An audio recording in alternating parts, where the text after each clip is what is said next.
Abonnez-vous et cliquez aussi sur la petite cloche de notification pour ne rien rater de nos prochaines vidéos. N'oubliez pas de partager aussi la vidéo et de la liker. Merci de votre fidélité sur le 3 fois www.radioavolonté.com et canalk.ch. Les arrestations arbitraires continuent après l'arrestation de Jean-Paul Omolo, activiste et homme politique togolais ici, résident en Suisse. Il est également membre de la dynamique Monseigneur Kodro. C'est également Fovi Katakou qui est kidnappé il y a environ 8 jours, samedi passé. Il est kidnappé chez lui à la maison. Il est poursuivi notamment pour apologie de crime. Et au sein de l'opinion, on évoque quand même le danger qui guette la liberté d'expression. On cherche à comprendre concrètement de cette accusation portée par le procureur à l'encontre de Fovi Katakou. Je vais quand même soumettre cette question d'abord à Kofi Nnanzonzi Kofson, qui est membre fondateur du mouvement citoyen Nubweke, puisque Fovi Katakou est également membre influent du mouvement Nubweke. Vous connaissez très bien Kofi et Fovi Katakou. Alors, quelle est votre réaction lorsque vous avez appris son kidnapping chez lui à la maison? Les bras m'en tombent. Les bras m'en tombent dans le sens où, vous savez, tout le monde ou nul ne saurait ignorer l'état physique de Fovi Katakou. Et donc, c'est quelqu'un, pour ceux qui ne le connaissent pas, qui n'a pour seul membre fonctionnel que son bras gauche. Kofi, avant de continuer, vous pouvez désactiver le haut-parleur si vous avez mis votre téléphone sur haut-parleur. Non, je n'ai pas mis de haut-parleur. Allez-y. Donc, je disais que c'est quelqu'un, pour ceux qui ne le connaissent pas, qui n'a pour seule fonctionnalité au niveau de son corps que son bras gauche et, on va dire, sa tête, parce qu'il voit, il regarde, il parle. En gros, c'est un handicapé sévère. Absolument, c'est un handicapé sévère.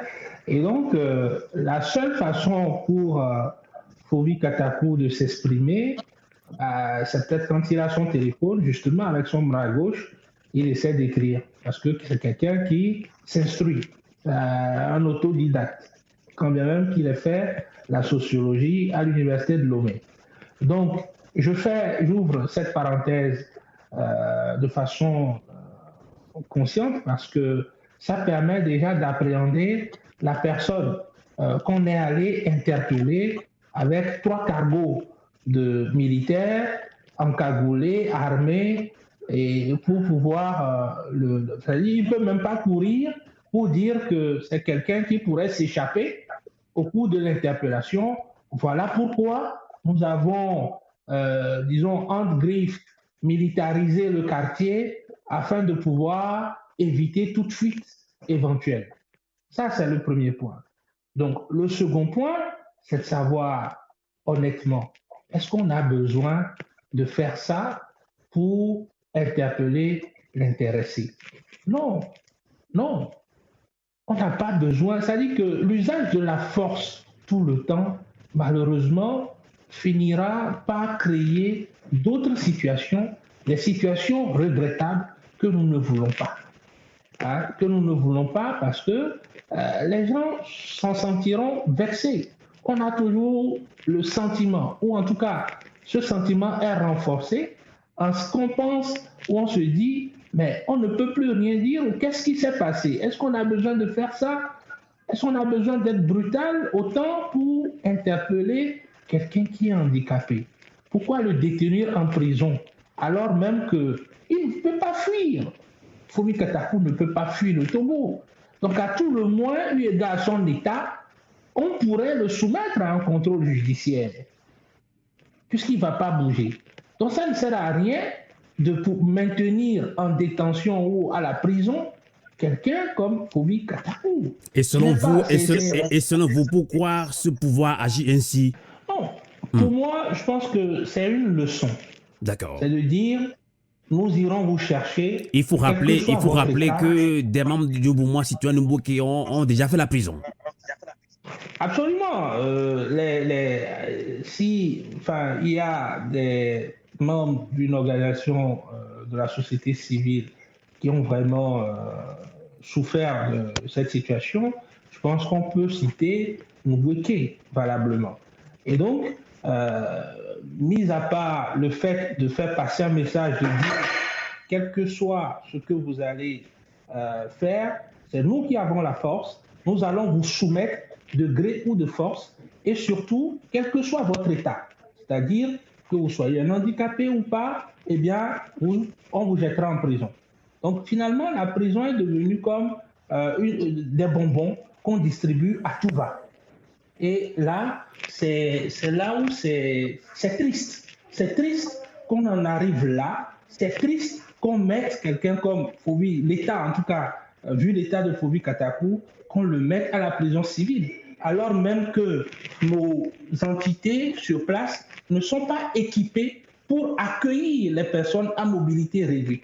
Autant les bureaux administratifs ne le sont pas, autant nos universités ne le sont pas, et encore moins nos prisons ne sont pas Donc, à même d'accueillir. pour vous c'est une forme de torture qu'on inflige à Phovi Katakou. Absolument, absolument. Vu son état, c'est de la torture. Parce que c'est quelqu'un qui ne peut même pas faire ses besoins seul. C'est grave. Quelqu'un qui n'est pas capable d'uriner seul, il faut le porter. Il n'est pas capable d'aller aux toilettes seul, il faut le porter. Quelqu'un qui n'est pas capable de pouvoir s'habiller de lui-même, il faut l'habiller. Mais c'est cette personne qu'on dépose en prison. Ayons un tant soit peu d'humanité. C'est pas possible.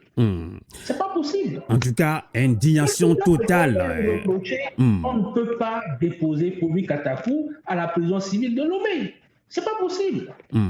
On comprend votre indignation. On comprend votre indignation. Kofi Nnadonson-Dickinson.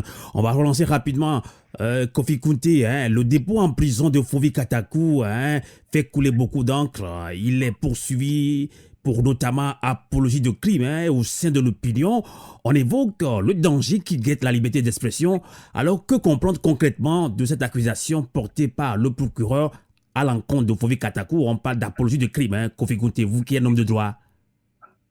Ouais, je pense qu'il n'y a que le procureur qui puisse comprendre ce qu'il met sous le vocable de apologie de crime. Moi, j'étais en train de regarder rapidement le code pénal togolais, mais j'ai essayé de scruter un peu les faits pour lesquels M. Phovi Katakou a été interpellé. Et je ne pense pas que cela puisse recevoir une telle qualification. Je ne suis pas son avocat, on laissera le soin à ses avocats. Donc, en tout cas, il a publié, je pense qu'il a publié notamment 2 articles là.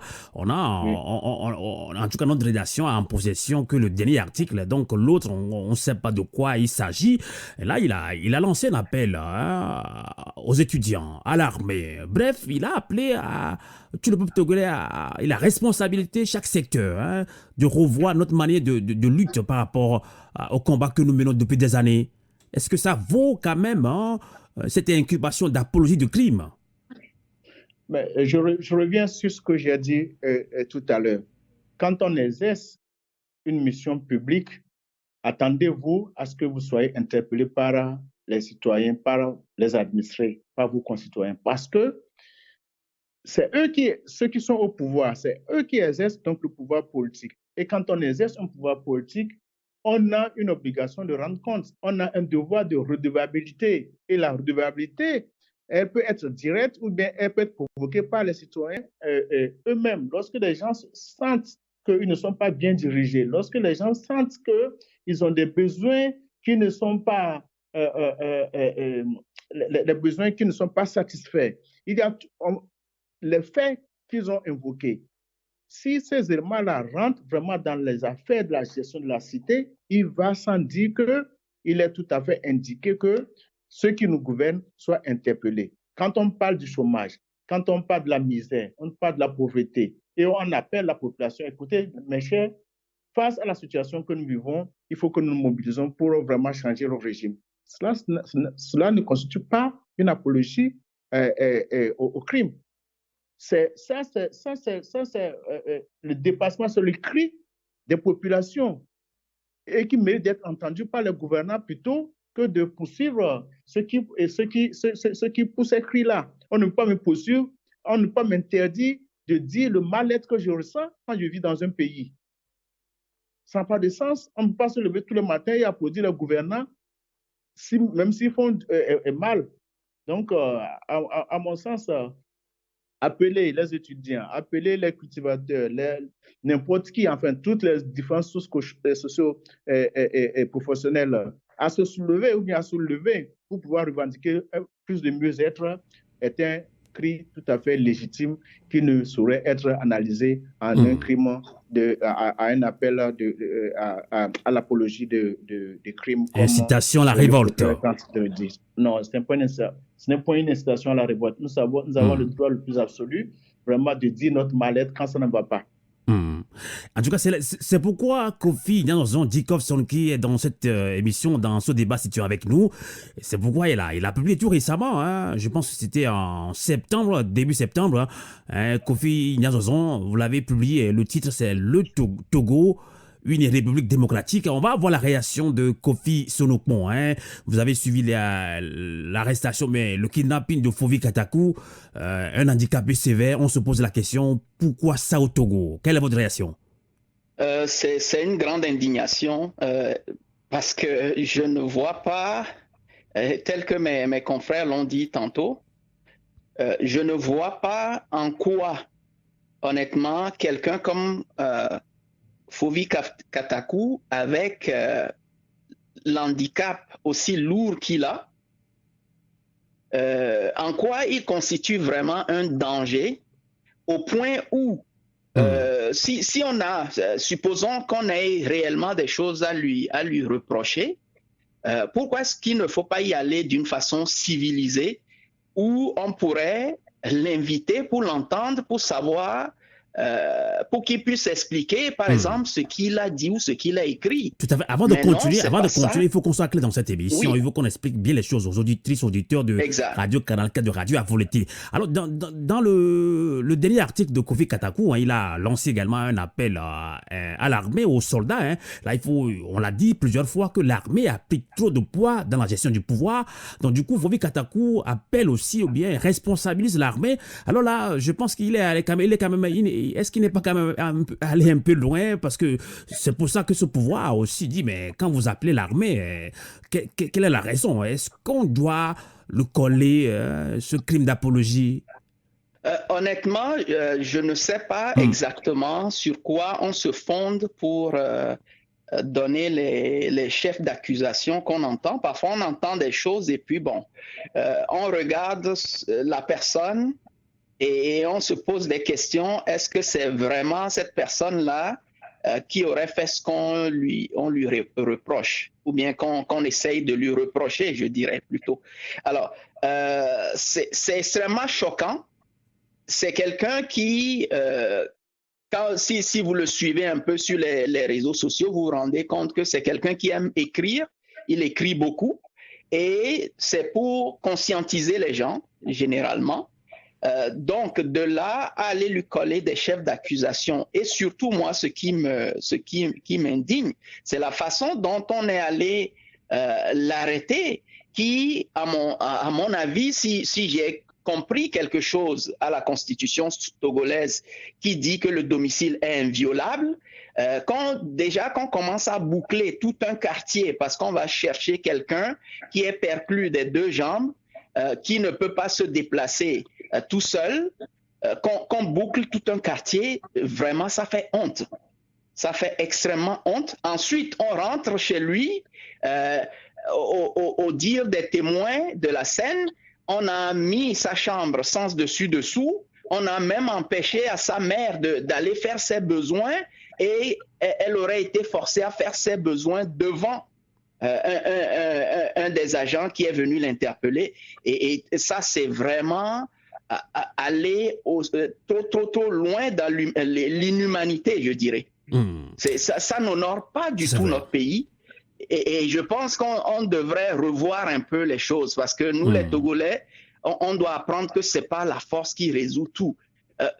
On aurait pu inviter ou convoquer, quel que soit le terme, Fovi Katakou, pour l'écouter au SCRIC ou je ne sais où. Et si jamais il ne répond pas, on peut venir le chercher tout seul, peut-être 1 ou 2 agents maximum, mais pas déployer tout je ne sais pas combien de camions, une armada d'agents de armés jusqu'aux dents, cagoulés, tout ça. Je pense que ça révèle quelque part un malaise. Et je ne sais pas comment le qualifier, mais ça relève un malaise, une réaction épidermique, je dirais, à tout ce qui pourrait dire ou écrire quelque chose qu'on ne souhaiterait pas entendre. Mais en réalité, dans cette vie, c'est plus ce qu'on ne veut pas entendre qui nous aide à progresser. Dans les écrits de Fovi Katakou, est-ce qu'il a dit des choses qui sont vraies? Est-ce que le pays va bien? Est-ce que nous avons des écoles dignes de ce nom? On ne connaît pas vraiment le fond du dossier puisque son avocat publiquement n'est pas encore intervenu pour qu'on comprenne le fond du dossier. Mais déjà qu'on arrête un handicapé sévère, jeté en prison, tel qu'on connaît la prison chez nous, c'est quand même très difficile de comprendre. On se pose la question, on n'arrive pas à comprendre. Beaucoup de Togolais nous ont dit, Sylvain, à mon radio à volonté, on ne comprend pas ce qui se passe au Togo pour qu'on arrête un handicapé sévère, le jeter en prison. Notre prison, ils ont dit notre prison, là, voilà. C'est ça, exactement. Donc, je ne pense pas qu'il ait sa place en prison, quel que soit ce qu'on veuille lui reprocher, comme mon confrère Kofi Gnazozon l'a dit tantôt. On aurait pu le mettre sous contrôle judiciaire, mais pas le jeter en prison, parce que là, c'est vraiment comme s'il y a une mesure disproportionnée par rapport à ce qu'on pourrait lui reprocher, puisqu'il ne peut pas fuir. D'accord. On va... Il n'ira nulle part. Tout à fait. Donc, ça, c'est clair. Bon, ça vaut pas la peine. Ça vaut pas la peine. En tout cas, beaucoup de Togolais pensent comme vous, d'ailleurs. Kofi Gnazozon dit Kofson, arrestation des journalistes Ferdinand a été joué, les gars. Arrestation de kidnapping de Jean-Paul Moulou, puis de Fovi Katakou. Et la situation, on n'arrive pas à comprendre cette situation. Et pour beaucoup d'observateurs de la scène politique togolaise, ces successions d'événements seraient les signes visibles d'une fébrilité et d'une angoisse accrue de la dictature qui régente le Togo depuis plus d'un demi-siècle. Est-ce que vous partagez cet avis-là? Est-ce un signe de fébrilité? Ça, je n'en sais rien. Mais en revanche, ce que je sais, c'est que c'est là le signe d'un État policier, d'un système sécurocrate ou répressif. Et donc, c'est dommage, puisque si je ne m'abuse, il me semble que nous voulons construire une démocratie. Et là, ce ne sont pas des indicateurs qui participent à la construction ou à l'édifice d'une démocratie. Et donc, c'est dommage. C'est vraiment dommage et triste, parce qu'en ce 21e siècle, on peut mieux faire que de donner cette image-là de notre pays. Justement, pour d'autres observateurs également, et cette situation-là, devant cette situation, il s'agit tout simplement des manifestations d'une volonté déclarée et assumée par le chef du gouvernement togolais, notamment Victoire Toméga Dogbe, de semer la peur, la terreur, par tous les moyens, afin de dissuader toute velléité de contestation au Togo. Et vous, dans votre livre, vous avez décrit comment est-ce que le peuple togolais doit combattre ce régime. Alors, moi, je l'ai toujours dit, qu'il y ait des velléités de semer la peur ou la terreur, ce n'est pas parce que quelqu'un t'opprime qu'il faut en retour que tu manifestes ton sentiment par la violence. Il y a plusieurs moyens. Il y a la conscientisation, comme le fait Fovi Katakou, puisque c'est toujours ce qu'il fait. Il essaie de sensibiliser les uns les autres sur ce que les témoins de l'histoire ou les grandes figures ont pu faire. Steve Biko, Martin Luther King, et ainsi de suite. Donc, à aucun moment, ce n'est quelqu'un, ou en tout cas l'idée, c'est d'aller dans le sens de la violence ou d'encourager à faire poser quelque acte violent que ce soit. Donc, pour moi, encore une fois, le système de la terreur ou de la peur ne contribue pas à l'édifice ou à l'édification, pardon, d'une démocratie. Ce n'est pas possible.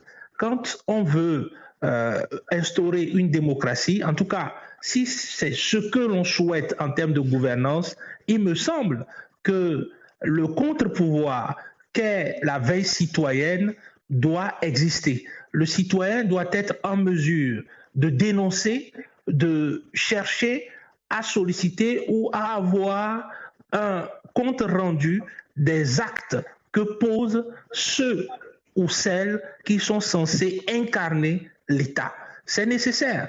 On ne peut pas avoir une démocratie si on ne permet pas à ceux qui ne sont pas d'accord ou à ceux qui estiment qu'on peut mieux faire de s'exprimer. Dénoncer, c'est aussi une forme de démocratie. La veille citoyenne, si elle n'existe pas dans un pays, alors le pays là ne peut prétendre utilement construire ou être en démocratie, et encore moins être une république. Ce n'est pas possible. Parce que violer les tests que nous-mêmes nous donnons ne donne toujours ou nourrit le sentiment qu'il y a une seule justice. Et cette justice, elle n'est que pour les forts. Et donc les faibles n'auront jamais droit au chapitre. Et c'est regrettable. Très regrettable, voilà. C'est dommage. Likez la vidéo si ce n'est pas déjà fait. Laissez aussi votre point de vue en commentaire.